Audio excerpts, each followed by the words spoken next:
Let me ask you about book covers. How much do you think it affects sales? I think anybody who says, you shouldn't judge a book by their cover is probably not in this business. Okay. People judge books by covers. So yeah, you want to put a cover out there that is going to attract eyeballs. And my personal favorite is like urban fantasy it's a very I don't want to say saturated, but it is. It's there's a lot of writers in urban fantasy, and there's a very homogenous look to a lot of the covers. So my favorite is to try to figure out, okay, get a cover that is evocative of the genre, so people automatically say, okay, urban fantasy, but stands out enough so that people look in, so it just doesn't look like everything else. I think that is kind of the golden goose right there.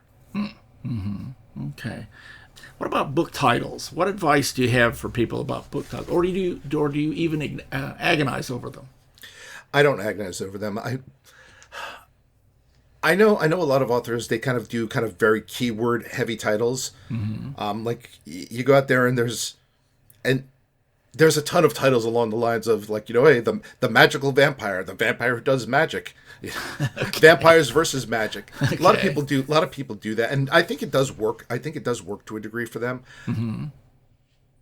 It doesn't work. I don't. Just personal preference. It might be smarter marketing, but I just don't like it. I like just. I want a title that is my title, and typically for my books. Usually something pops in my head, and once it pops in my head, that's the title of the book, and that's what it's going to be. Okay. I will add the caveat though. I do like to go and do an Amazon search before I publish a book.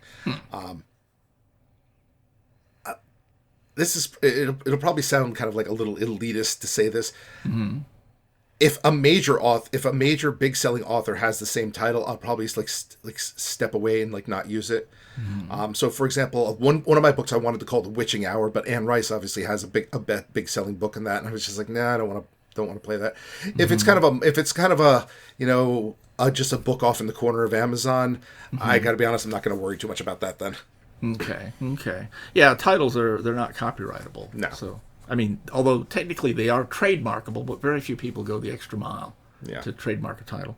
I was interviewing James Maxey a few weeks ago, and he mentioned that one of the benefits he learned from hand selling, because he does like about 20 or 30 cons per year. I mean, he's going out there to make some money. And he sells more physical books than ebooks because of this. Of course, things have changed this year. But at any rate, one of the things that he's benefited from is that he's learned what covers attract the eye and attract people to buy. And some of the things he learned was surprising to him. Have you had that same experience at all? Definitely. So, one of my books is called Midnight's Daughter, and it's kind of an anime type adventure. I sell almost nothing of it online. Yet it's always a big seller at conventions because people see the cover and they like come over and they take a look and they look on the back, and it's a really nice looking cover, and it winds up selling a lot better in person. So yeah, I have no doubt about that. I mean, one of the things I'm working right now is with my cover designer, we're updating my print books because I had an older design that worked really well for a while, but it kind of got a little dated, but my print books still use it, and I think they work better online than in person. Okay. Just my personal theory. I think when you're in person, it doesn't necessarily give as much of a zing as it does online.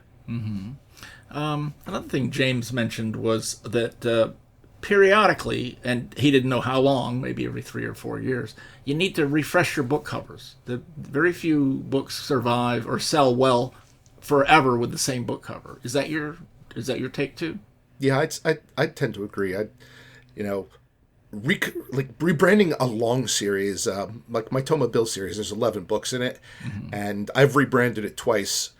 simply because, after about 3 years, I'm like, all right, let's do something new. And that is not cheap, I will just say. But I do agree. I think periodically you do want to refresh covers as sensibilities change. That said, I think all things are cyclical, so it makes sense to hold on to those old covers because, what is old can always become new again.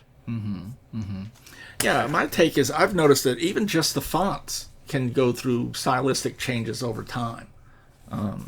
It seemed like most covers used to have what you call, I guess it's a serif cover, the serif letters, and now they're all sans serif, or mostly, except some fantasy books are very curly-Q lately.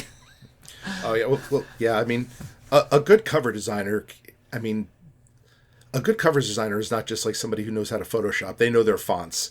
And my cover designer, Mallory, she's forgotten more about fonts than I will ever know. Okay.